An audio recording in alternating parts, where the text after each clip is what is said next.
170km가 2.4km로 줄어든다고요? 사우디 관계자의 얼굴이 새하얘졌습니다. 예산이 예상보다 무려 98.6% 축소. 500억 달러를 쏟아붓고도 카타르보다 더한 재앙이 벌어진 겁니다. 그런데 이때 전 세계가 바라던 구원투수 한국이 놀라운 말을 합니다. 죄송합니다. 한국은 2029년 동계아시안게임 개최를 사양합니다. 4년밖에 안 남은 상황에서 가장 유력한 대안의 예상 밖 거절. 하지만 그 순간 저는 몰랐습니다. 이것이 더 큰 승부수였다는 것을. 지금부터 시작합니다. 저는 클레어 힐튼입니다. CNN에서 중동 메가 프로젝트를 전문적으로 취재하는 기자죠. 2022년 카타르 월드컵을 현장에서 취재하면서 깨달은 것이 있습니다. 화려함 뒤에 숨겨진 무서운 진실을요. 도하의 루사일 스타디움에 처음 들어섰을 때의 기억이 생생합니다. 정말 놀라웠어요. 8만 명을 수용하는 거대한 그릇 같은 모양의 완벽한 냉방 시스템까지. 바깥 온도가 45도인데도 경기장 안은 22도를 유지하고 있었거든요. 와, 정말 대단하네요. 옆에 있던 독일 건축 전문가 하인츠 밀러가 말했습니다. 하지만 이 뒤에 숨겨진 비용을 아세요? 그의 설명을 듣고 저는 경악했습니다. 4만 명이 앉는 관중석 의자마다 개별 에어컨이 나오고 실외기는 무려 1km 떨어진 곳에 설치되어 있다는 거였어요. 그 냉각시설을 돌리기 위해 거대한 태양광 발전소까지 건설했다고 하더군요. 연간 운영비가 얼마나 될 것 같으세요? 하인츠가 물었습니다. 저는 감히 추측할 수도 없었어요. 한 경기장당 연간 200억 원은 좋게 들 겁니다. 8개 경기장이니까. 계산하기도 무서웠습니다. 그런데 더 충격적인 건 따로 있었어요. 스타디움 974를 봤을 때였습니다. 컨테이너 974개로 만든 경기장이라며 월드컵 후 해체해서 재활용할 수 있다고 자랑스럽게 소개하더군요. 하지만 실제로 보니 어이없었습니다. 저 컨테이너들 말이에요. 실제로 재활용 가능한 부분이 30%도 안 될 것 같아요. 현장 감독관이 솔직하게 말했습니다. 사람들이 다니는 통로, 계단, 지붕 구조물은 모두 별도 철골로 제작했거든요. 컨테이너는 거의 장식용이나 다름없죠. 그럴듯해 보이는 친환경 콘셉트도 결국 허상이었던 거예요. 가장 충격적이었던 건 하인츠의 마지막 평가였습니다. 카타르는 정말 엄청난 돈을 투자했어요. 하지만 설비에만 돈을 쏟아부었지 정작 건축물 자체의 아름다움이나 우아함은 별로 느껴지지 않아요. 마치 돈으로 때려박은 느낌이랄까요. 그 말이 계속 머릿속에 맴돌았습니다. 화려해 보이지만 실상은 비효율의 극치. 겉모습은 그럴듯하지만 속은 텅 빈 허세. 그게 바로 카타르 월드컵의 진짜 모습이었어요. 경기장을 나오면서 저는 생각했습니다. 중동의 오일머니 프로젝트들이 대부분 이런 식이구나. 화려하게 시작해서 천문학적 비용을 쏟아부은 뒤 결국 지속 가능하지 못한 거대한 애물단지가 되는 것. 그때는 몰랐습니다. 2년 후 이보다 더한 무모함을 목격하게 될 줄은요. 그리고 그 과정에서 완전히 다른 철학을 가진 나라를 다시 만나게 될 줄도 말이죠. 2024년 9월 미국의 CNN 본사에서 편집장이 저를 불렀습니다. 클레어, 사우디 관련해서 흥미로운 소식이 들어왔어. 트로제나라는 곳에서 2029년 동계아시안 게임을 개최한다는데 어떻게 생각해?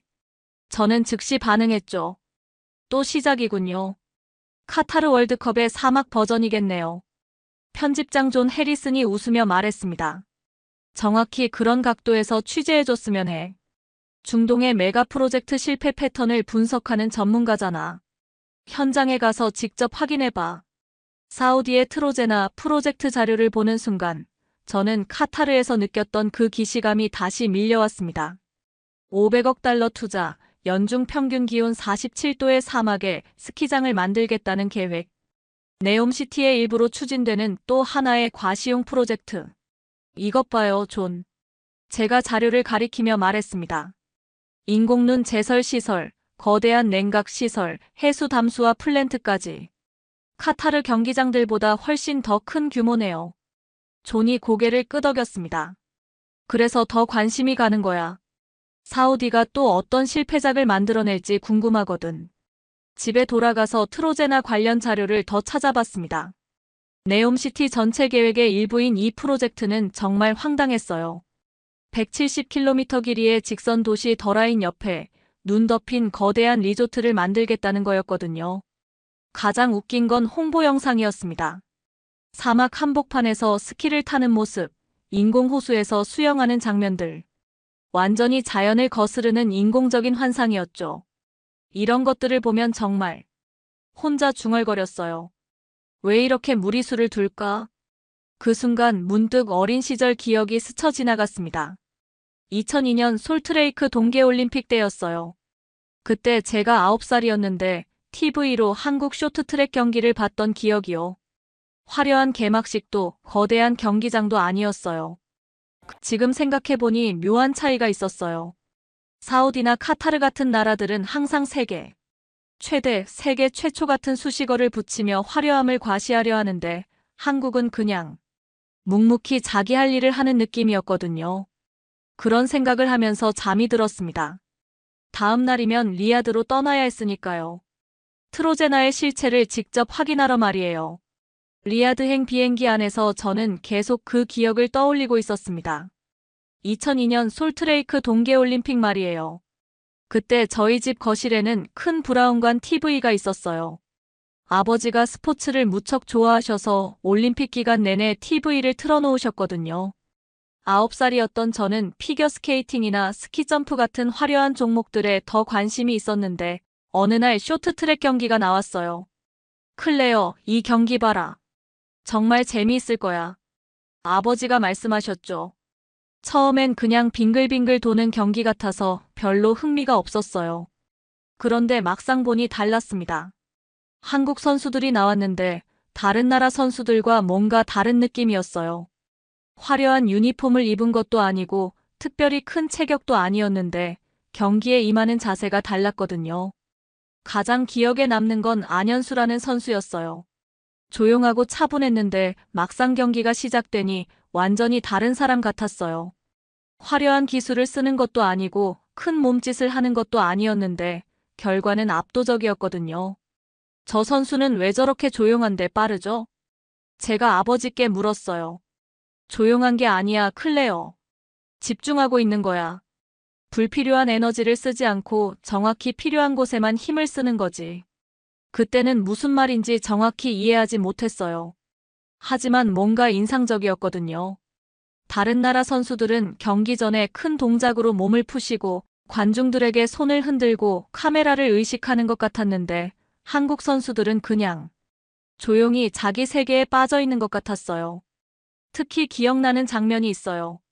한국이 금메달을 따고 시상대에 올랐을 때였는데 다른 나라 선수들은 환호하고 손을 들어 인사하는데 한국 선수는 그냥 조용히 고개를 숙이고 있더라고요. 겸손해 보였어요. 왜 저렇게 조용히 있어요? 저런 게 진짜 강한 거야, 클레어. 내면의 힘이 강한 사람은 밖으로 드러내려 하지 않거든. 아버지의 말씀이 어렴풋이 기억났습니다. 그때는 그저 어른들의 말로만 들렸는데 지금 생각해보니 정말 그랬던 것 같아요. 비행기가 리야드에 착륙하면서 저는 문득 생각했습니다. 혹시 이번 취재에서도 그런 걸 볼 수 있을까? 화려함과 과시 속에서 정작 중요한 것을 놓치고 있는 건 아닐까? 그때는 몰랐습니다. 그 9살 소녀의 기억이 20년 후 완전히 다른 의미로 다가올 줄은요. 리야드에서 트로제나까지는 자동차로 4시간이 걸렸습니다. 창밖으로 보이는 것은 끝없는 모래뿐이었어요. 온도계는 47도를 가리키고 있었고 에어컨을 최대한 틀어도 차 안이 찜통 같았거든요. 정말 이런 곳에 스키장을 만들겠다는 건가? 속으로 중얼거리면서 주변을 둘러봤어요. 지평선까지 모래밭이 펼쳐진 이곳에서 눈을 만들고 얼음을 유지한다는 게 얼마나 비현실적인지 몸으로 느껴졌거든요. 드디어 트로제나 건설 현장에 도착했습니다. 거대한 공사 현장이 펼쳐져 있었지만 뭔가 이상했어요. 공사가 한창 진행 중인 것처럼 보이지 않았거든요. 현장관리소에서 만난 엔지니어 압둘라가 설명해줬어요. 현재 공사 진행률이 60% 정도 됩니다. 하지만 제가 직접 본 현장은 달랐어요. 기초공사는 어느 정도 진행된 것 같았지만 핵심적인 냉각시설이나 제설시설은 아직 시작도 안 된 상태였거든요. 냉각시설 공사는 언제 시작하나요? 제가 물었어요. 그건 아직 설계 단계입니다. 압둘라가 애매하게 대답했습니다. 가장 심각한 문제는 물이었어요. 트로제나에서 가장 가까운 바다는 200km나 떨어져 있었거든요. 거대한 해수 담수화 설비를 만들어야 하는데 그 공사조차 제대로 시작되지 않은 상태였어요. 물 공급은 어떻게 해결할 예정인가요? 네옴시티 전체 계획의 일환으로 해수 담수화 플랜트를 건설할 예정입니다. 언제요? 설계가 아직. 압둘라의 대답을 듣는 순간 카타르에서 느꼈던 그 기시감이 다시 밀려왔어요. 화려한 계획만 있고 정작 현실적인 문제들은 해결되지 않은 채로 시간만 흘러가고 있는 거였어요. 더 놀라운 건 예산 문제였습니다. 현재까지 투입된 예산이 얼마나 되나요? 약 200억 달러 정도. 500억 달러 중에서요? 네, 하지만 추가 예산이 필요할 것 같습니다. 이미 예산 초과가 시작된 거였어요. 그런데 정작 핵심 시설들은 아직 시작도 안 했다니. 현장을 둘러보면서 저는 확신했습니다. 이건 카타르의 재현이다.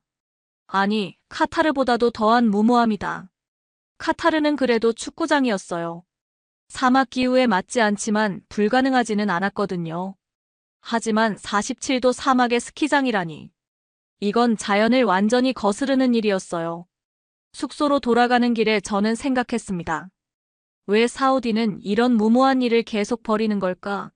정말 이게 국가적 자존심을 세우는 방법일까? 그때 문득 20년 전 기억이 떠올랐어요. 그 조용했던 한국 선수들 말이에요.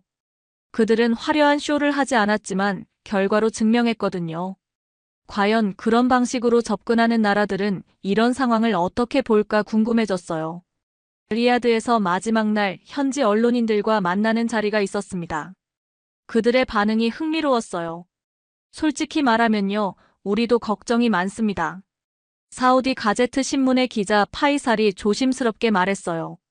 국민들 사이에서도 또 네옴 같은 일 아니냐는 우려가 많거든요. 네옴시티의 더라인 프로젝트가 계속 축소되고 있다는 건 공공연한 사실이었어요. 처음엔 170km 길이로 계획했다가 지금은 2.4km로 줄어든 상태였거든요. 트로제나도 마찬가지 아닐까요? 처음 계획대로 될 가능성이. 파이살이 말을 흐렸어요. 사우디에서 정부 정책을 직접적으로 비판하기는 어려웠거든요. 미국으로 돌아가는 비행기에서 저는 편집장에게 중간 보고를 했습니다. 존, 예상대로입니다. 카타르의 대잡이에요. 구체적으로 어떤 문제들이 있어? 일단 물 공급부터가 해결 안 됐어요. 200km 떨어진 바다에서 물을 끌어와야 하는데 해수 담수화 플랜트 설계조차 완료 안 된 상태거든요. 예산은 이미 40% 초과 중이에요. 그런데 정작 핵심 시설은 아직 시작도 안 했으니 최종적으로는 1000억 달러는 넘을 것 같아요. 존이 휘파람을 불었습니다. 그럼 결국 무산될 가능성이 높다는 얘기네. 네, 아니면 규모를 대폭 축소하거나요. 그런데 문제는 2029년까지 시간이 별로 없다는 거예요. 그때 존이 의미심장한 말을 했어요. 아시안 게임 조직위에서도 이미 눈치채고 있을 거야. 대체 개최지를 알아보고 있을지도 몰라. 대체 개최지요? 일본, 중국, 카자흐스탄. 그리고 한국. 그 이름을 듣는 순간 또다시 20년 전 기억이 떠올랐어요. 그 조용했지만 확실한 힘을 가진 나라. 한국으로 한번 가봐, 클레어. 그들이 이 상황을 어떻게 보고 있는지 확인해봐. 편집장의 지시였어요. 만약 트로제나가 정말 무산된다면 대체 개최지 중에서 가장 현실적인 선택지가 어디인지도 알아봐. 그날 밤 호텔에서 한국 관련 자료를 찾아봤어요. 2018년 평창 동계올림픽 성공 개최, 각종 국제 스포츠 대회 유치 경험, 체계적인 인프라. 흥미로운 건 한국의 접근 방식이었어요. 화려한 홍보나 과대 포장보다는 실제 준비 상황을 중심으로 어필하고 있더라고요. 사우디나 카타르와는 정반대의 스타일이었죠. 과연 그들은 이 상황을 어떻게 볼까?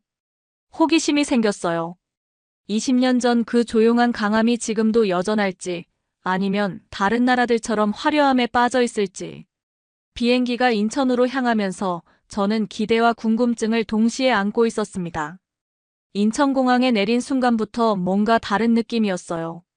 카타르나 사우디의 공항처럼 화려하지는 않았지만 모든 게 효율적이고 체계적으로 돌아가고 있었거든요. 택시를 탔는데 기사님이 먼저 말을 걸어오셨어요. 외국에서 오셨어요? 어디서 왔는지 여쭤봐도 될까요? 미국에서 왔어요. 기자입니다. 아, 그러시구나. 2018년에 평창 올림픽 때 외국 기자분들 많이 태웠거든요. 김상철이라고 하시는 기사님이었어요. 그때 기자들 반응이 어땠나요?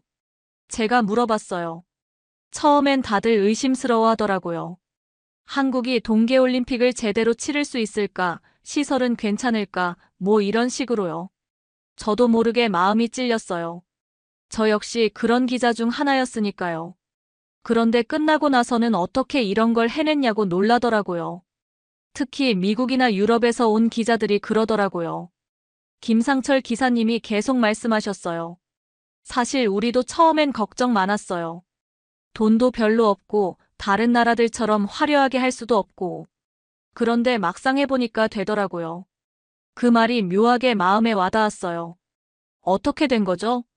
글쎄요, 우리는 화려한 건 못하지만 성실하게는 할 줄 아니까요. 있는 걸로 최선을 다하는 거죠. 서울 시내로 들어가면서 창밖 풍경을 보니 20년 전 기억이 더욱 선명해졌어요. 그때 TV로만 봤던 한국이 이제 눈앞에 있었거든요. 혹시 이번엔 무슨 취재로 오셨어요? 사우디 트로제나 프로젝트 관련해서요. 2029년 동계아시안 게임 얘기 들어보셨나요? 김상철 기사님이 잠깐 생각하더니 말씀하셨어요. 아, 사막에 스키장 만든다는 그거요? TV에서 봤어요. 솔직히 말하면 좀 무리 아닌가 싶더라고요. 왜요? 지속할 수 있을까 싶어서요. 한 번 하고 끝나면 뭐 하나요? 계속 관리해야 하는데 그 비용이 얼마나 들겠어요. 평범한 택시 기사님의 말이었지만 핵심을 정확히 짚고 있었어요. 바로 제가 카타르에서 느꼈던 그 문제점 말이에요. 그럼 한국은 어떻게 생각하세요? 만약 사우디가 못하게 되면 한국이 할 수도 있지 않을까요? 김상철 기사님이 씁쓸하게 웃으셨어요. 할 수야 있겠죠. 2018년에 해봤으니까. 그런데 또 할지는 모르겠어요. 한번 해보니까 얼마나 힘든지 알거든요. 그 말에서 뭔가 다른 걸 느꼈어요. 허세나 과시가 아닌 현실을 정확히 아는 사람의 말이었거든요. 호텔에 도착하면서 김상철 기사님이 마지막으로 하신 말씀이 인상적이었어요. 우리는 화려한 건 못해요. 하지만 한번 시작하면 끝까지는 해내죠. 그게 우리 방식이에요.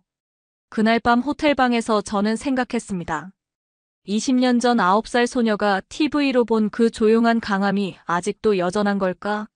아니면 다른 나라들처럼 변해버린 걸까? 내일 만날 사람들이 궁금했어요. 다음 날 오전, 저는 대한체육회에서 이서진 전 기술본부장을 만났습니다. 2018년 평창 동계올림픽 당시 기술적인 부분을 총괄했던 분이에요. 사우디 트로제나 상황은 어떻게 보시나요? 바로 본론으로 들어갔어요. 이서진 본부장이 잠깐 생각하더니 솔직하게 답했습니다. 가능은 하죠. 기술적으로는 불가능한 게 아니에요. 하지만 현실적이지 않습니다. 어떤 부분에서요? 일단 비용이에요. 47도 사막에서 눈을 유지한다는 건 천문학적 에너지가 필요하거든요. 평창도 추웠지만 그래도 자연설이 있었어요. 하지만 트로제나는 100% 인공눈이어야 해요. 그의 설명을 들으니 현실이 더 심각했어요. 연간 운영비만 수천억 원은 들 겁니다. 게다가 시설 유지 보수, 안전관리. 평창도 지금 관리비 때문에 고민 중인데요. 실제로 강릉 아이스 아레나는 올림픽 후 콘서트장으로 전환됐고 알펜시아 점프대는 연간 적자를 보고 있다고 했어요. 그럼 한국이 대신 개최할 가능성은? 이서진 본부장이 고개를 저었습니다. 정부에서 신중하게 검토 중이지만 솔직히 부담스럽죠. 2018년 한 번 했는데 또 하기에는 비용 대비 효과가. 그 순간 깨달았어요. 한국은 허세를 부리지 않는다는 것을요. 할 수 있지만 현실적이지 않으면 하지 않는 거였어요. 오후에는 강릉으로 향했습니다. 실제 평창 올림픽 시설들을 보고 싶었거든요.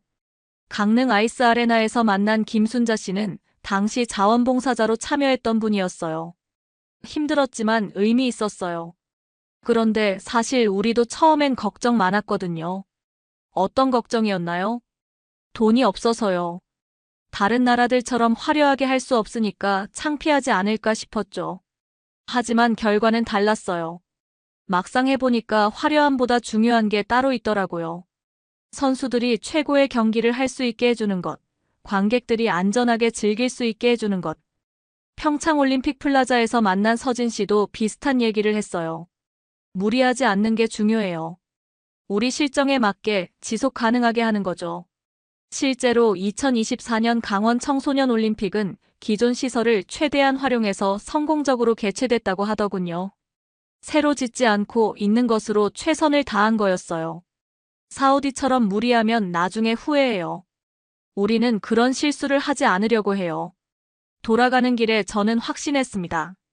한국은 정말 다르다고요. 다음 날 저는 삼성전자 본사에서 글로벌 전략팀 김대호 상무를 만났습니다.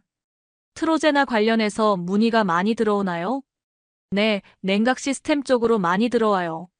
하지만 솔직히 말하면 직접 개체보다는 기술 수출 쪽이 더 매력적이죠. 김 상무의 말이 흥미로웠어요. 어떤 면에서요? 개체국이 누가 되든 극한 냉각 기술은 결국 우리 거를 써야 해요. 사우디든 일본이든 중국이든 말이에요. 시장은 더 커지는 거죠. LG화학에서 만난 박영수 연구소장도 비슷한 얘기를 했어요. 극한 기술은 사실상 우리가 독점하고 있어요. 영하 20도 이하에서도 작동하는 화학 소재, 급속 냉각 시스템. 이런 건 다른 나라에서 쉽게 따라할 수 없거든요. 그럼 개체는 남이 해도 상관없다는 건가요? 오히려 더 좋죠. 우리는 리스크 없이 기술만 팔면 되니까요. 현대건설 해외사업본부 최진혁 본부장은 더 직설적이었어요. 동계시설 턴키는 거의 우리 동무대예요. 노하우를 패키지화해서 전 세계에 수출하고 있거든요. 굳이 우리가 직접 개최할 필요가 없어요. 기업들의 사고방식이 사우디와 완전히 달랐어요. 화려한 개최보다는 실질적 이익을 추구하고 있었거든요. 문체부에서 만난 정책 담당관 송미경 씨는 정부의 입장을 솔직하게 털어놨어요. 경제적 부담과 국위 선양 사이에서 고민이 많죠. 2018년 평창도 사실 적자였거든요. 그럼 대체 개최 제안이 들어오면 신중하게 검토하겠지만 현실적으로 부담스러운 게 사실이에요. 대한체육회 관계자들도 비슷한 입장이었어요. 개최보다는 협력이 더 큰 그림일 수 있어요. 우리 기업들이 해외에 진출할 기회가 되니까요. 흥미로운 건 민간의 반응이었어요. 거리에서 만난 시민들에게 물어보니 대부분 신중한 입장이었거든요. 또 하면 좋긴 하겠지만 돈이 너무 많이 들지 않을까요? 차라리 우리 기술을 다른 나라에 수출하는 게 낫지 않을까요? 20년 전 그 조용한 강함이 이제는 국가 전체의 전략이 된 것 같았어요. 강원도에서 열린 2024 청소년 올림픽을 돌아보니 더욱 확신이 들었어요. 대회 조직위원장 이정훈 씨가 자랑스럽게 말했습니다. 새로 지은 시설은 거의 없어요.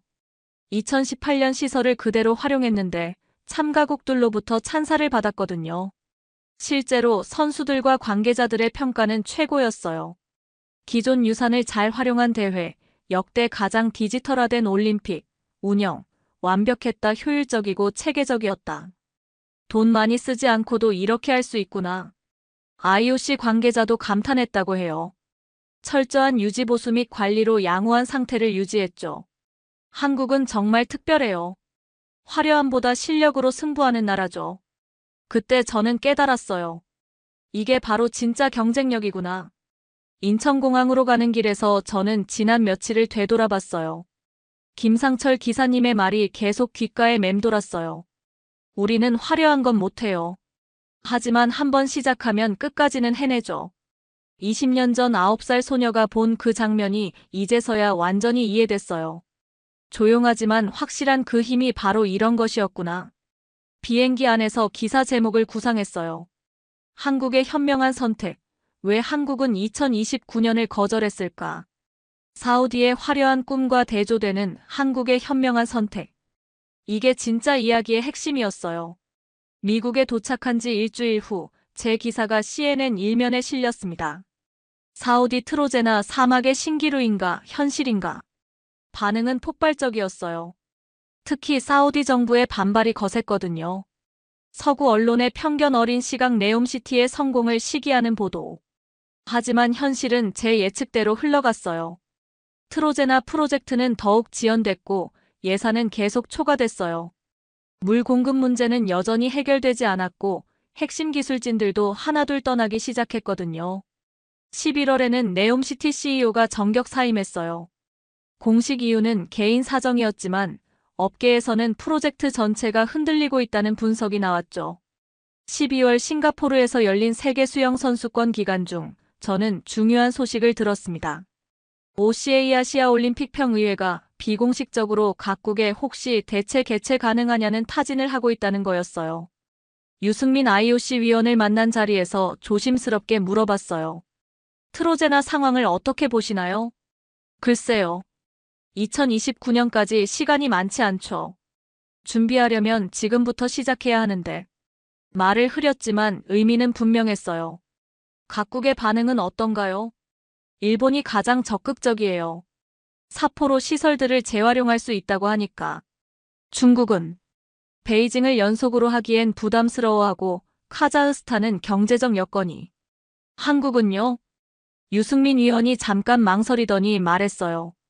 정부에서 신중하게 검토 중입니다. 하지만 솔직히 또 하기엔 부담이 크죠. 2025년 1월 각국의 입장이 더욱 명확해졌어요. 중국은 의외로 소극적이었어요. 2022년 베이징 동계올림픽의 후유증이 컸거든요. 시설 유지비만 연간 수천억 원이 들어가고 있는 상황에서 추가 개최는 부담스러웠던 거죠. 카자흐스탄 알마티는 의욕은 있었지만 현실적 여건이 부족했어요. 2022년 베이징에서 다음엔 우리가라고 했지만 막상 예산을 계산해보니 쉽지 않았던 거예요. 그리고 한국은 조용했어요. 2월에 다시 서울을 찾았을 때 분위기를 더 정확히 알 수 있었어요. 대한체육회 내부 관계자가 비공식적으로 털어놓은 얘기가 흥미로웠거든요. 직접 개최하면 3조 원은 들어가요. 게다가 연간 시설 관리비가 또 수백억씩. 하지만 기술 협력으로 가면 오히려 수조 원 규모의 수출 효과가 있거든요. 그럼 정부 입장은? 바보가 아닌 이상 뭘 선택할지 뻔하죠. 문체부 고위 관계자도 비슷한 얘기를 했어요. 개최국의 영광보다는 실질적 이익을 택하는 거죠. 어차피 핵심 기술은 우리 거 써야 하니까요. 기업들은 더 직설적이었어요. 일본이 개최하든 중국이 하든 카자흐스탄이 하든 우리한테는 오히려 좋아요. 리스크는 없으면서 기술 수출은 늘어나니까요. 새로운 협력 모델이 등장하고 있었어요. 사우디 입장에서도 나쁘지 않았죠. 검증된 한국 기술을 활용하면 성공 가능성이 높아지니까요. 4월 한국 정부의 비공식 입장을 들을 수 있었습니다. 2029년 동계아시안게임 대체 개최에 대해서는 정중히 사양하되 개최국에 대한 기술 협력은 적극 지원하겠다. 예상했던 결정이었지만 그 배경을 알고 보니 더욱 탁월한 선택이었어요. 문체부 담당관을 연결해 설명을 들었어요. 직접 개최 시 3조 원 투입에 연간 관리비 수백억 하지만 기술 협력 시 5조 원 규모 수출 효과. 무엇이 국익에 도움될지는 명확하죠. 기업들의 반응도 뜨거웠어요.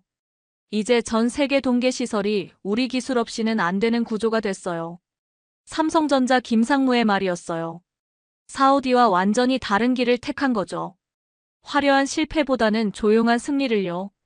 저는 취재한 내용을 바탕으로 네옴네 트로제나 개발 과정에서 인공설원, 담수화 설비, 도로 인프라 구축 지연 등으로 인해 2029년 대회 개최가 어려울 수 있다는 내부 논의가 이루어지고 있고 이에 따라 2029년 개최를 한국 또는 중국으로 옮기는 대안도 제기되었다고 전했습니다. OCA 내부에서 2033년으로 개최 연기하거나 대체 후보를 검토하는 상황이라는 보도도 있습니다. 한국 측 공식 입장은 KS오시안 국체육올림픽위원회는 OCA로부터 공문을 받았고 사전 논의가 있었다는 사실을 인정했지만 공식적으로는 아직 어떠한 합의나 확답은 없었다는 입장입니다. OCA 내부적으로도 아직 확정된 발표는 없고 내년 이후에야 최종 결정이 가능할 것이라는 의견이 있습니다. 한국 기업들은 이미 사우디에서 에너지 및 플랜트 확장 프로젝트와 인프라와 초고층 건설, 스마트시티, 에너지, 스타트업 등 여러 방면으로 들어가 있어 실질적인 수익을 만들어내고 있었어요. 누가 개최하든 한국 기술 없으면 불가능해요. 현대건설 최진혁 본부장의 말이 현실이 된 거였어요. 더 놀라운 건 다른 나라들의 반응이었어요. 사우디아라비아의 수도에 새로운 비전의 네옴시티의 여러 분야에 들어가 있는 한국의 기업들을 보면서 동계올림픽을 열 수 있는 저력과 기술을 가진 나라로 인식되어 노르웨이, 스웨덴, 핀란드 등 동계 스포츠 강국들이 앞다투어 한국 기술 도입을 문의해오기 시작한 거예요. 한국이 동계 시설 기술의 글로벌 스탠다드가 됐어요. LG화학 박영수 소장의 분석이었어요. 그날 밤 미국 사무실에서 저는 20년 전 그 기억을 다시 떠올렸습니다. 2002년 솔트레이크 동계올림픽, 9살이었던 제가 TV로 본 한국 쇼트트랙 선수들의 모습. 화려하지 않았지만 결과로 말하던 그 조용한 강함. 그때는 몰랐어요. 그게 단순히 스포츠에서의 특징이 아니라 그 나라 전체의 철학이었다는 걸요. 20년이 지나 성인이 된 제가 다시 만난 한국은 여전했어요. 화려한 과시보다는 현실적 판단을, 무리한 투자보다는 지속 가능한 전략을 택하고 있었거든요. 사우디는 여전히 사막에서 꿈을 꾸고 있습니다. 500억 달러를 쏟아부어도 완성되지 않는 화려한 꿈을요. 하지만 진짜 승자는 따로 있었어요. 조용히 다른 길을 택한 나라, 화려한 실패 대신 현명한 성공을 선택한 그들 말이에요. 9살 소녀가 TV로 본 그 장면이 정답이었던 거죠. 진짜 강한 건 조용하다는 것, 내면의 힘이 강한 사람은 밖으로 드러내려 하지 않는다는 것. 그리고 그런 지혜가 20년이 지나 한 나라의 전략이 되어 전 세계를 조용히 바꿔놓고 있었습니다. 화려한 실패를 반복하는 자들과 조용히 다른 길을 택한 현명함 사이에서 진짜 승자는 이미 정해져 있었던 거예요. 여러분은 어떻게 생각하시나요? 사막에서 화려한 꿈을 꾸고 있는 나라 옆에서 조용히 서포트하면서 온갖 계약을 따와 10조 원 이상의 다양한 수출 계약을 따내는 나라. 댓글로 여러분의 생각을 들려주세요. 아직 공식적으로는 확답을 하지 않고 있지만 투트랙으로 사우디에서는 건설을, 사우디가 포기하면 다른 개최국의 기술을 공급하며 열매를 따먹는 방식으로 조용한 강함을 실천하는 한국의 선택, 현명하다고 보시나요? 다음에는 또 어떤 한국의 숨겨진 지혜를 발견할 수 있을까요? 구독과 좋아요로 외국인이 보는 한국의 모습을 함께 하시기 바랍니다. 감사합니다. 불가능합니다. 18개월 안에 50만 명이 쓸 물을 사막 한복판에서 찾는다고요? 사우디 정부가 전 세계에 던진 네옴시티 프로젝트 공고를 보고 전 세계 엔지니어들이 한 목소리로 말했습니다. 하루에 20만 톤의 담수가 필요한 미래도시를 18개월 안에 완성하라는 조건이었거든요. 그런데 놀라운 일이 벌어졌습니다. 중국 최고의 기술팀이 최첨단 장비를 들고 자신만만하게 도전했다가 사막에서 참혹하게 실패했습니다. 그때 아무도 주목하지 않던 한국의 작은 팀이 조용히 손을 들었습니다. 저희가 도움이 될 수 있을 것 같습니다. 모두가 비웃었죠. 하지만 18개월 후 그들이 만들어낸 결과는 전 세계를 충격에 빠뜨렸습니다. 대체 사막에서 무슨 일이 벌어졌던 걸까요? 지금부터 제가 직접 목격한 놀라운 이야기를 들려드리겠습니다. 저는 사라 워커스입니다. 사우디아람코 해외사업부에서 15년간 대규모 인프라 프로젝트를 담당해온 수석 엔지니어죠. MIT 토목공학 박사의 스탠포드 MBA까지 마친 후 중동의 거대 프로젝트들을 성공시키며 경력을 쌓아왔습니다. 2023년 3월 15일 리야드 본사 42층 대회의실로 소집 명령이 떨어졌어요. 창밖으로는 사우디의 붉은 새벽 하늘이 펼쳐져 있었고 회의실 안에는 중동 전역의 최고 엔지니어들이 모여 있었습니다. 네옴시티 프로젝트입니다. 프로젝트 총괄 디렉터가 대형 스크린을 가리키며 발표를 시작했어요. 50만 명이 거주할 스마트시티, 하루 20만 톤의 담수 공급, 18개월 내 완성. 숫자들이 스크린에 뜨자 회의실이 조용해졌습니다. 모든 사람이 계산기를 두드리기 시작했어요. 저도 마찬가지였죠. 이건 정말. 제 옆에 앉은 독일 엔지니어 한스가 속삭였어요. 라스베이거스 전체 용량의 3배잖아. 회의가 끝난 후 저는 개인 사무실로 돌아가 컴퓨터 앞에 앉았습니다. 화면에 프로젝트 데이터를 띄우고 하나씩 검토하기 시작했어요. 클릭할 때마다 숫자들이 더욱 절망적으로 느껴졌습니다. 그때 12년 전 아프가니스탄의 기억이 떠올랐어요.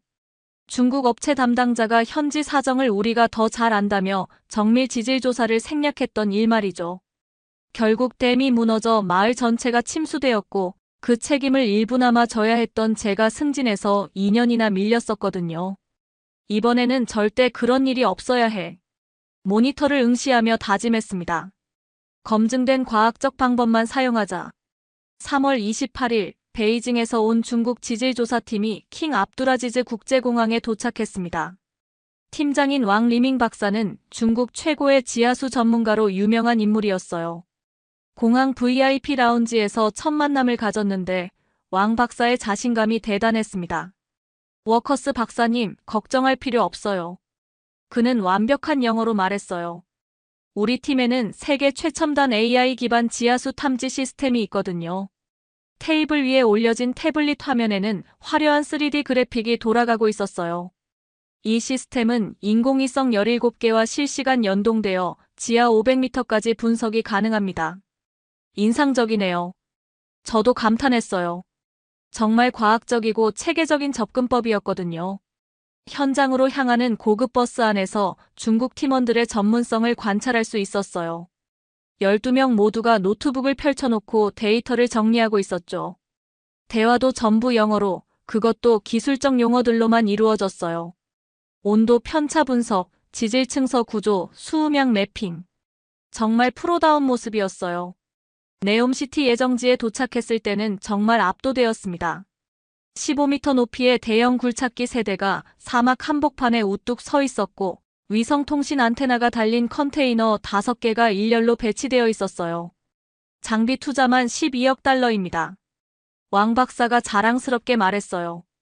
중국 팀의 일과표도 정확했어요. 오전 7시 정각 브리핑, 오전 8시 현장 작업 시작, 정오 30분 점심 영양바와 에너지 드링크, 오후 6시 데이터 정리. 마치 공장처럼 돌아가는 모습이었죠. 3주면 충분할 겁니다. 왕 박사의 확신에 찬 목소리에 저도 고개를 끄덕였어요. 하지만 현실은 잔인했습니다. 4월 12일 오후 2시 47분 사막의 기온이 48도까지 치솟았을 때 그 일이 벌어졌어요. 저는 에어컨이 빵빵하게 나오는 컨테이너 사무실에서 진행 보고서를 정리하고 있었는데 갑자기 쾅 하는 소리가 들렸어요. 창밖을 내다보니 중국의 대형 굴착기에서 검은 연기가 피어오르고 있었습니다. 고지어 펑 하는 폭발음과 함께 냉각 시스템이 터진 거예요. 긴급 정지. 모든 장비 정지. 왕 박사가 소리치며 뛰어나갔어요. 하지만 이미 늦었어요. 사막의 극한 환경을 견디지 못한 AI 분석 시스템들이 연쇄적으로 다운되기 시작했거든요. 컨테이너 안에서 삐삐삐하는 경보음이 계속 울렸어요. 더 심각한 문제는 3주 동안의 성과였어요. 30개가 넘는 50m 깊이 구멍을 팠지만 나온 건 모래뿐이었거든요. GPS 좌표가 틀렸나? 왕 박사가 태블릿을 두드리며 중국어로 뭔가 중얼거렸어요. 4월 28일 결국 중국팀은 철수를 발표했습니다. 트럭들이 줄지어 장비를 실어가는 모습을 보며 정말 착잡했어요. 15억 달러와 한 달의 시간이 사막 모래 속으로 사라진 거였죠. 그날 밤 저는 텐트에서 물만 마시며 생각에 잠겼어요. 이래서는 프로젝트 자체가 무산될 수도 있어. 5월 3일 오전 본사에서 예상치 못한 연락이 왔어요. 한국에서 온 제안서가 있어요. 비서가 이메일을 전달해줬는데 발신자는 지오테크라는 생소한 회사였어요. 구글에서 검색해보니 직원 15명의 작은 회사더라고요. 이런 소규모 업체가 네옴시티를? 솔직히 기대는 안 했지만 다른 대안도 없었어요. 5월 10일 오후 한국팀이 공항에 도착했습니다. 8명이 전부였어요. 중국팀의 화려한 정장 차림과 달리 그들은 편안한 작업복 차림이었죠.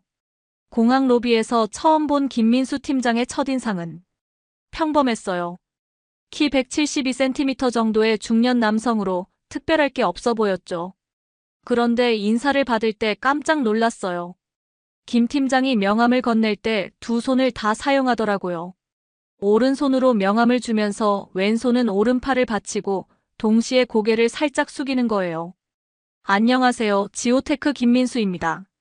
그의 영어는 유창하지 않았지만 정중함이 느껴졌어요. 중국팀과 확연히 달랐던 건 장비였어요.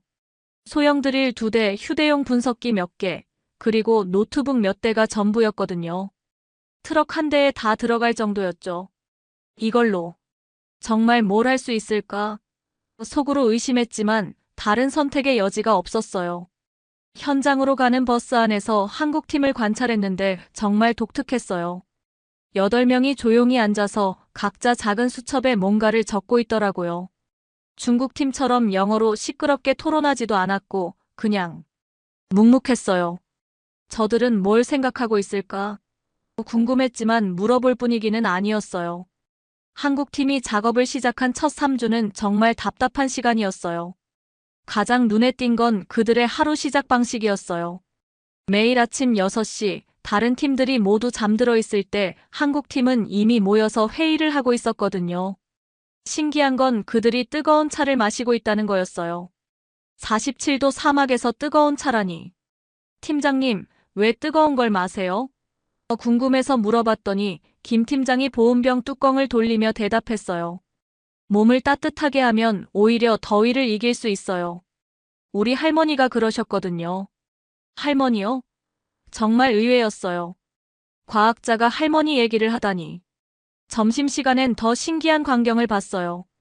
한국 팀원들이 둥글게 앉아서 각자 가져온 반찬들을 테이블 가운데 펼쳐놓더라고요. 빨간 김치, 검은 김, 노란 단무지. 색깔부터 다채로웠어요. 김치 드셔보실래요? 한 팀원이 저에게 젓가락을 내밀었어요. 아, 그건. 냄새가 강해서 주저했는데 그들이 맛있게 먹는 모습을 보니 조금 호기심이 생겼어요. 작업 방식도 달랐어요. 무거운 드릴을 옮길 때 1, 2, 3가 아니라 하나, 둘, 셋 하면서 한국어로 구령을 맞추더라고요. 그리고 힘들 때마다 어이구, 아이고 하는 소리를 자연스럽게 내고요. 하지만 정작 중요한 건 성과였어요. 3주 동안 12개 지점을 조사했지만 물을 찾지 못했거든요. 김 팀장은 매일 저녁 작은 수첩에 뭔가를 열심히 적었어요. 한글이라는 신기한 글자로 말이죠.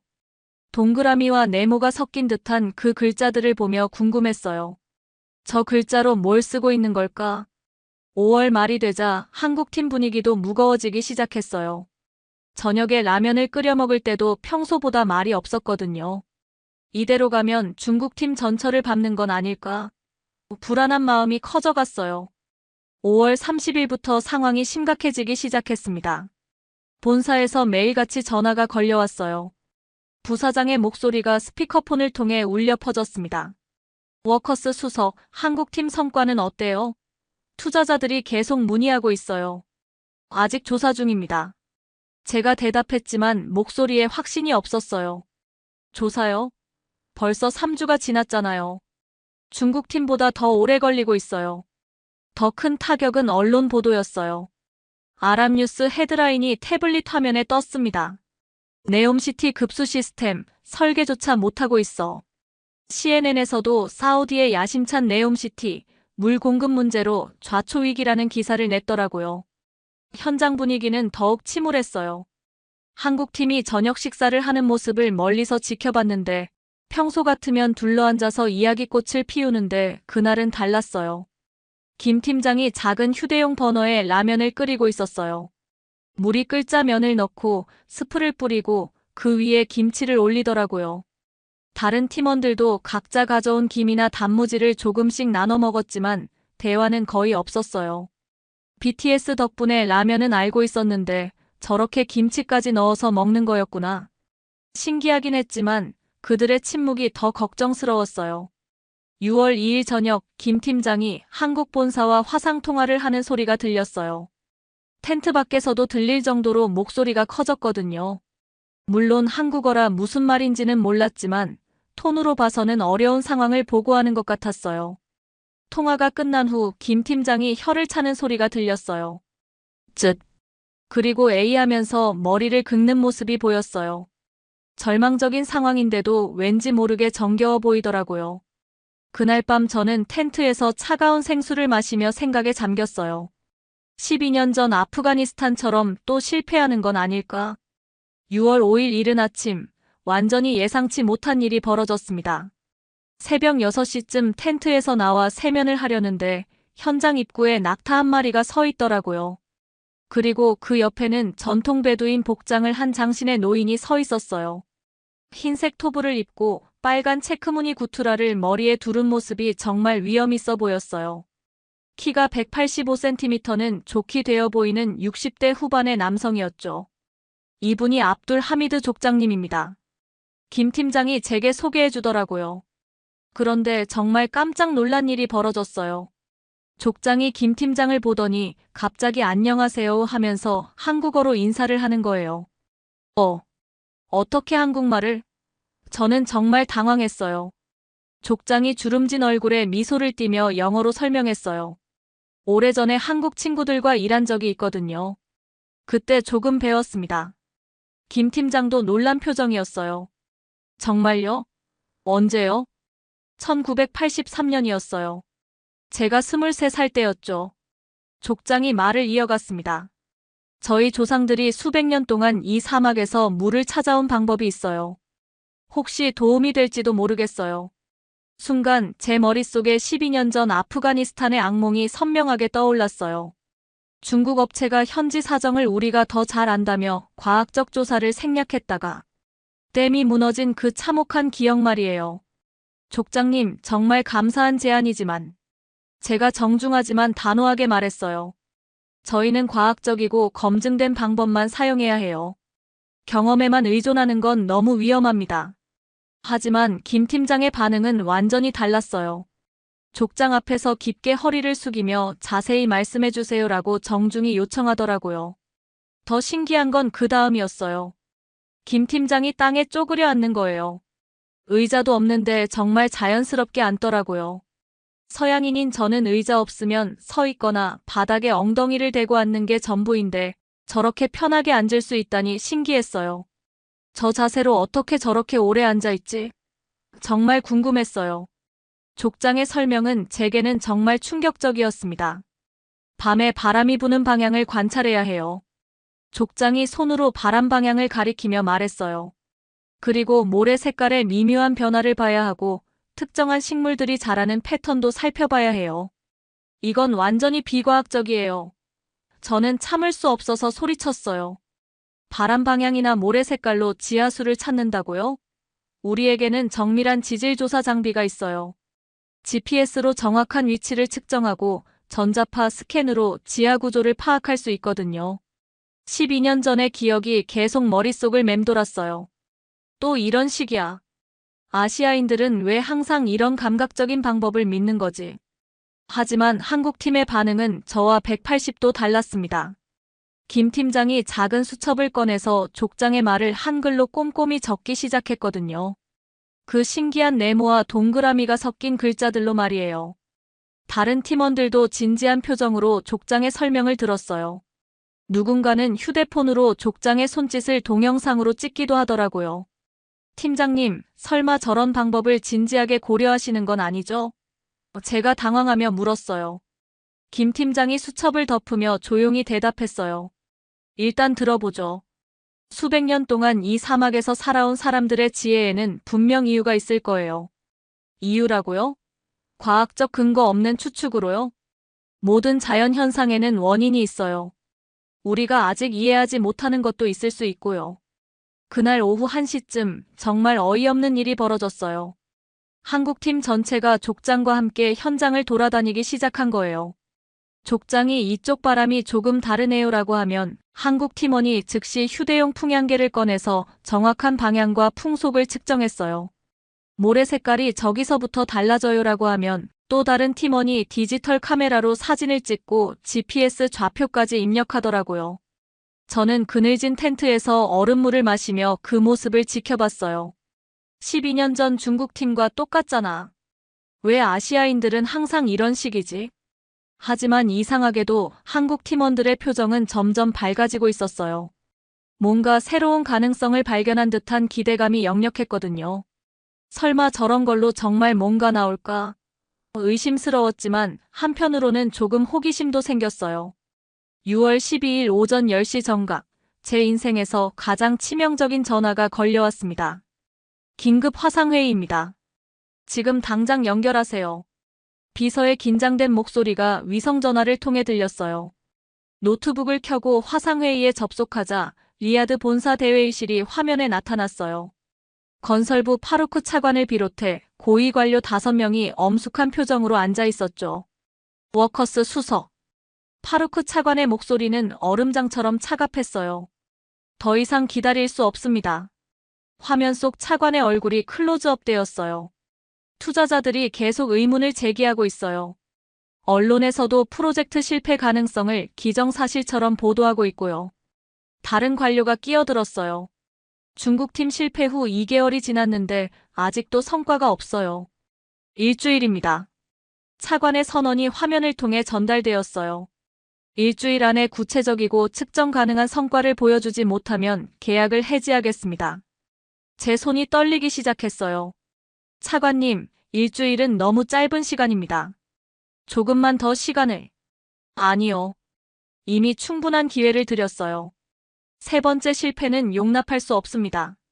화상회의가 끝난 후 저는 정말 절망적이었어요. 차가운 생수를 한 모금 마셨지만 목이 메었어요. 현장으로 나가서 김 팀장에게 이 끔찍한 소식을 전해야 했어요. 그는 족장과 함께 모래 샘플을 채취하고 있었거든요. 팀장님, 제가 조심스럽게 말을 꺼냈어요. 잠깐 따로 이야기할 수 있을까요? 김 팀장이 손에 묻은 모래를 털어내며 일어섰어요. 텐트 그늘로 와서 마주 앉자 저는 정부의 최후 통첩을 설명했어요. 김 팀장의 얼굴이 순간 굳어지더라고요. 그리고 잠시 침묵이 흘렀어요. 팀장님, 정말 미안해요. 제가 더 잘 설득했어야 했는데. 죄송한 마음에 목소리가 떨렸어요. 그런데 김 팀장이 괜찮습니다라고 하면서도 혀를 쯧 차더라고요. 그리고 머리를 긁으며 에이하는 모습이. 이런 절망적인 상황인데도 왠지 모르게 따뜻해 보였어요.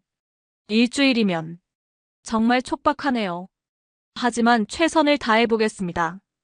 그날 저녁 한국팀의 식사 모습은 평소와 달랐어요. 김치찌개를 끓이면서도 대화가 거의 없었고 다들 심각한 표정이었거든요. 저는 멀리서 그 모습을 보며 가슴이 아팠어요. 내가 그들에게 너무 큰 기대를 걸었나? 바로 그때 정말 드라마 같은 일이 벌어졌습니다. 6월 13일 오전 9시경 현장에 정부 차량 한 대가 나타났어요.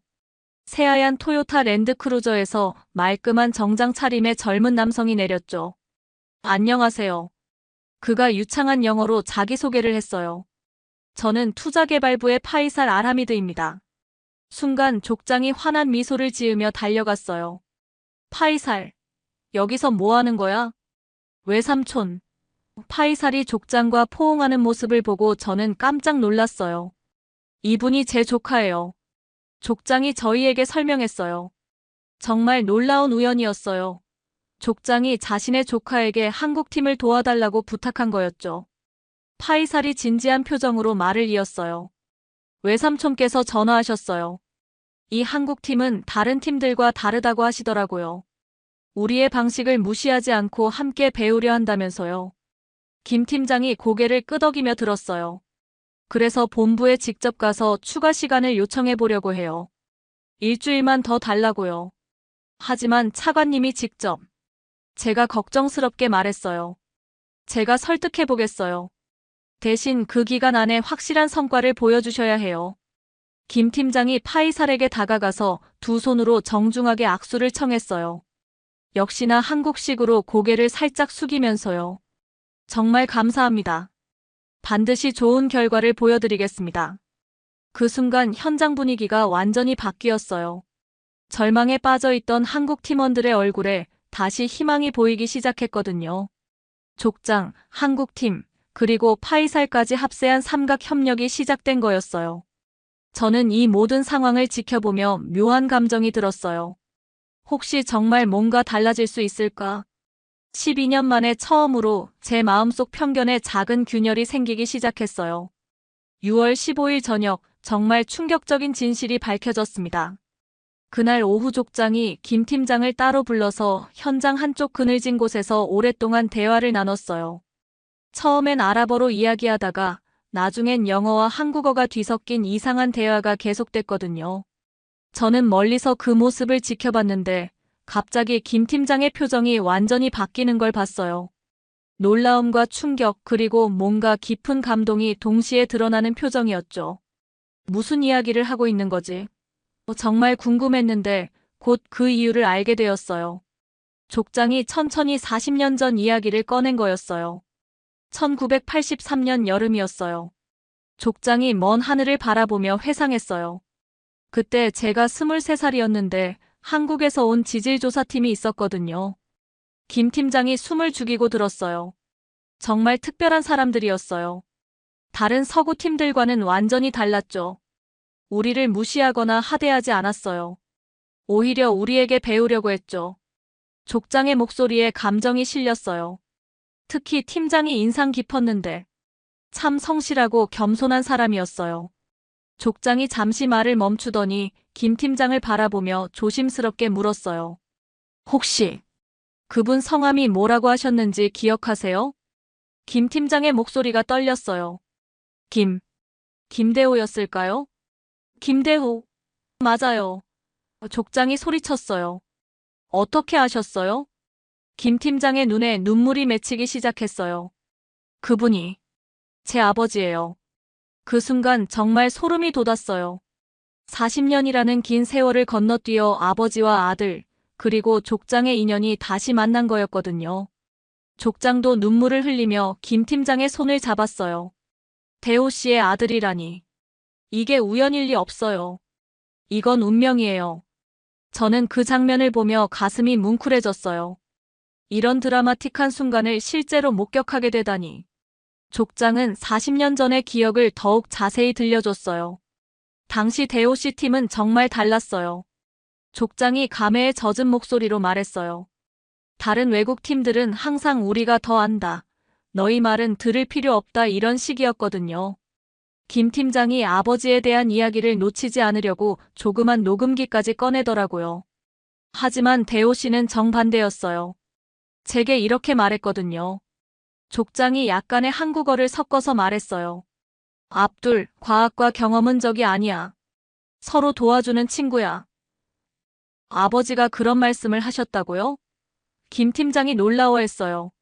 그래서 우리 조상들의 방법과 한국 기술을 합쳐서 일했어요. 정말 놀라운 결과가 나왔죠. 족장이 계속 말을 이었어요. 3개월 동안 함께 일해서 큰 지하 수맥을 찾아냈어요. 지금도 그 지역 사람들이 그 물로 살고 있답니다. 그런 성공 사례가 있었는데 왜 아무도 모르죠? 제가 궁금해서 끼어들었어요. 6월 21일 금요일 새벽 5시 드디어 기적이 일어났습니다. 전날 밤 족장의 전통 지식과 한국팀의 과학기술이 완벽하게 결합해서 찾아낸 최종 지점에서 드릴 작업이 시작되었어요. 이번엔 정말 확신해요. 족장이 모래를 한 움큼 쥐며 말했어요. 밤새 바람 방향이 3번 바뀌었거든요. 한국팀도 밤새 데이터를 분석한 결과 모든 조건이 완벽하게 맞아떨어진다고 확신했어요. 드릴이 천천히 땅속으로 들어가기 시작했습니다. 10m, 20m, 30m. 모든 사람이 숨을 죽이고 지켜봤어요. 40m를 넘어갈 때쯤 갑자기 드릴의 저항이 확 줄어들었어요. 뭔가 빈 공간을 뚫고 들어가고 있어요. 드릴을 조작하던 기술자가 소리쳤어요. 42m, 43m. 그리고 44m에서 물이에요. 물이 나와요. 믿을 수 없는 광경이 펼쳐졌어요. 맑고 깨끗한 지하수가 파이프를 타고 솟아오르기 시작한 거예요. 아침 햇살에 반짝이는 물줄기가 모래 위로 흘러내렸어요. 아람두릴라, 아람두릴라. 족장이 하나님께 감사하다는 뜻의 아랍어를 연신 외쳤어요. 김 팀장과 팀원들은 하나, 둘, 셋 구호와 함께 서로 얼싸안았어요. 3주간의 고생과 절망이 한순간에 기쁨으로 바뀌는 순간이었죠. 더욱 놀라운 건 물의 양이었어요. 유량계로 측정한 결과 시간당 8만 리터가 쏟아져 나오고 있었거든요. 하루로 계산하면 192만 리터. 50만 명이 쓸 물을 충분히 공급할 수 있는 양이었어요. 저는 그 순간 정말 온몸에 소름이 돋았어요. 12년간 가지고 있던 아프가니스탄 트라우마와 편견이 완전히 무너지는 느낌이었거든요. 어떻게 이런 일이 가능하지? 족장이 제게 다가와서 말했어요. 과학과 경험이 만나면 기적이 일어나는 법이에요. 그제서야 깨달았어요. 제가 12년 동안 얼마나 잘못된 편견을 가지고 있었는지 말이에요. 하지만 진짜 놀라운 발견은 그 다음 주에 이어졌어요. 추가 조사를 위해 첫 번째 지점 주변 15개소에서 테스트 드릴을 실시한 결과 정말 상상도 못한 사실이 밝혀졌습니다. 우리가 찾은 건 단순한 지하수가 아니었어요. 사막 전체를 관통하는 거대한 지하수 네트워크의 일부였던 거예요. 족장이 정말 낡은 베두인 지도를 펼쳐놓고 손가락으로 선을 그어가며 설명했어요. 여기서부터 여기까지 약 180km에 걸쳐서 지하강이 흐르고 있어요. 지하강이요? 제가 놀라서 물었어요. 우리 할아버지의 할아버지 때부터 전해 내려온 이야기예요. 사막 밑에는 큰 강이 흐른다고 했거든요. 한국팀의 정밀 측량과 지하수맥 추적 결과는 정말 충격적이었어요. 전체 저수량이 12억 톤이 넘었거든요. 김 팀장이 계산기를 두드리며 흥미진진해했어요. 이 정도 규모면 사막 1200평방킬로미터를 완전히 녹지로 바꿀 수 있어요. 1200평방킬로미터요? 저도 계산해봤어요. 서울시 2개를 합친 크기네요. 그뿐만 아니에요.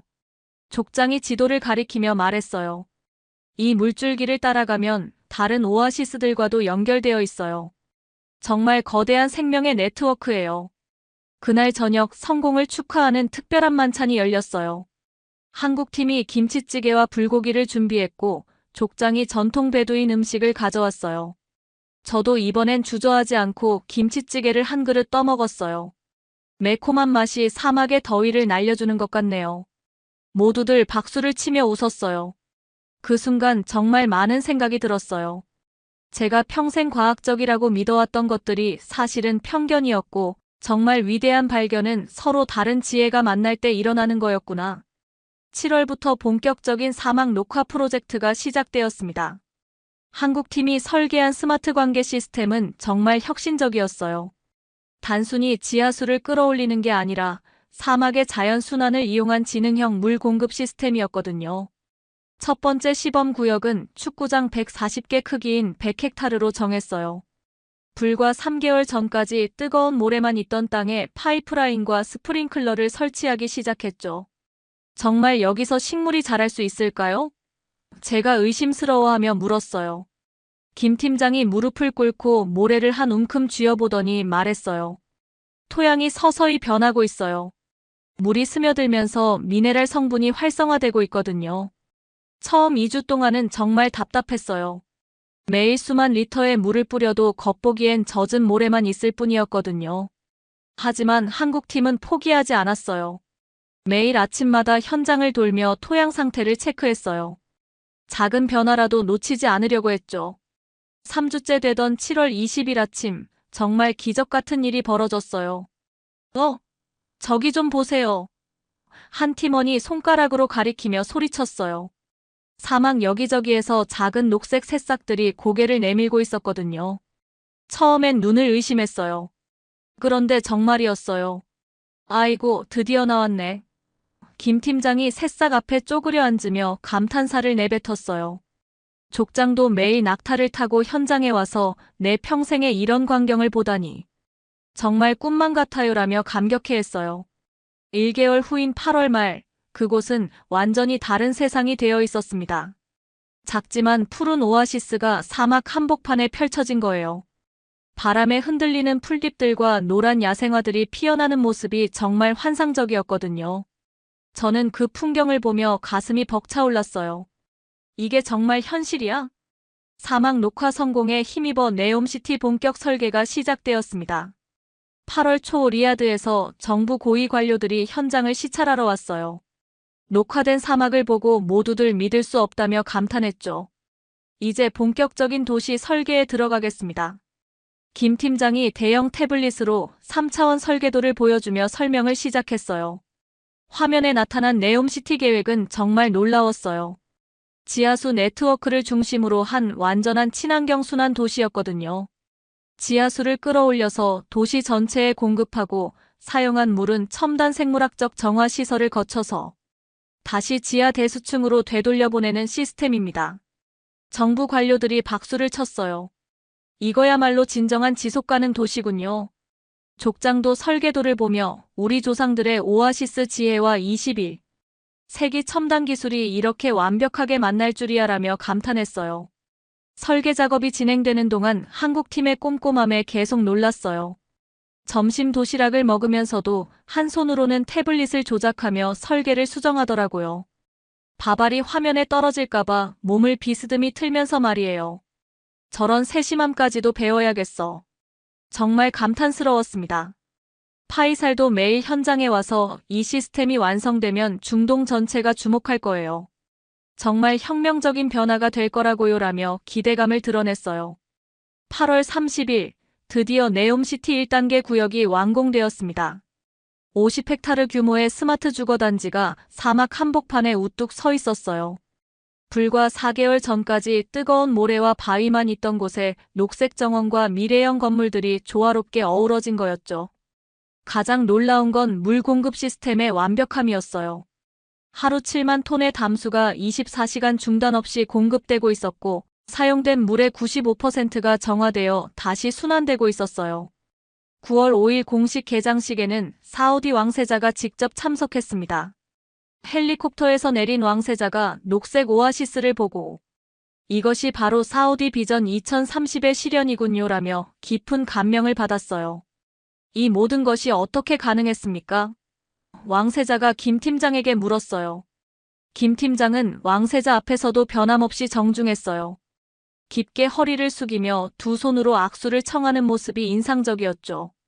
전하, 이것은 한국의 기술만으로 된 게 아닙니다. 압둘 족장님의 지혜와 파이살님의 도움, 그리고 워커스 박사님의 지원이 있었기에 가능했어요. 족장은 이날을 위해 특별히 새 전통 복장을 입고 왔어요. 40년 전 김대호 씨와의 약속이 드디어 그의 아들을 통해 이루어졌습니다라며 눈물을 흘렸어요. 저는 그 모습을 보며 정말 많은 것을 깨달았어요. 내가 12년간 얼마나 편협하고 오만한 생각을 했던 건지. 그날 저녁 성대한 축하 파티가 열렸어요. 한국팀이 직접 만든 김치전과 파전을 처음 맛봤는데 바삭하면서도 고소한 맛이 정말 일품이더라고요. 이제 한국 음식의 매력을 알겠어요. 솔직한 소감을 말하니까 모두들 웃으며 박수를 쳤어요. 네옴시티 대성공에 힘입어 더 큰 미래 비전이 현실화되었습니다. 9월 15일 사우디 정부에서 공식적으로 한국과 사우디 기술교육센터 설립을 발표했어요. 사막 녹화 기술과 지속가능한 도시 개발 노하우를 현지 젊은 인력들에게 체계적으로 전수하는 5년 장기 프로그램이었죠. 가장 감동적인 건 첫 번째 교육생의 정체였어요. 파이살의 20살 아들인 사미르가 일기 수료생으로 선발된 거예요. 할아버지가 40년 전에 한국 엔지니어와 함께 일했고 아빠가 지금 한국팀을 도왔는데 이제 저까지 한국 기술을 배우게 되었어요.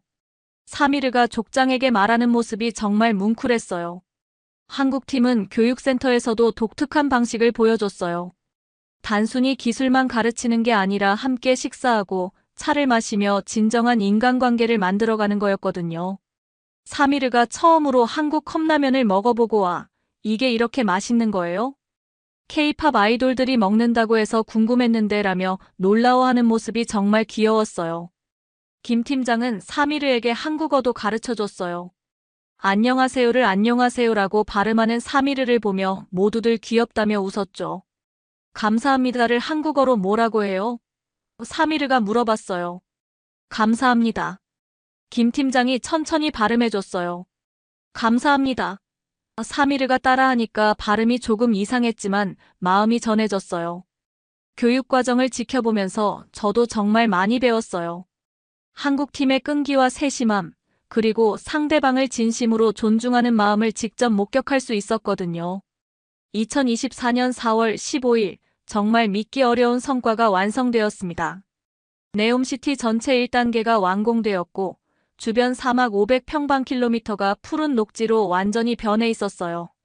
물을 찾고 사막을 녹화하고 스마트 시티를 건설하고 기술을 전수하는 완벽한 순환 시스템이 현실이 된 거였죠. 더욱 놀라운 건 국제적 파급 효과였어요.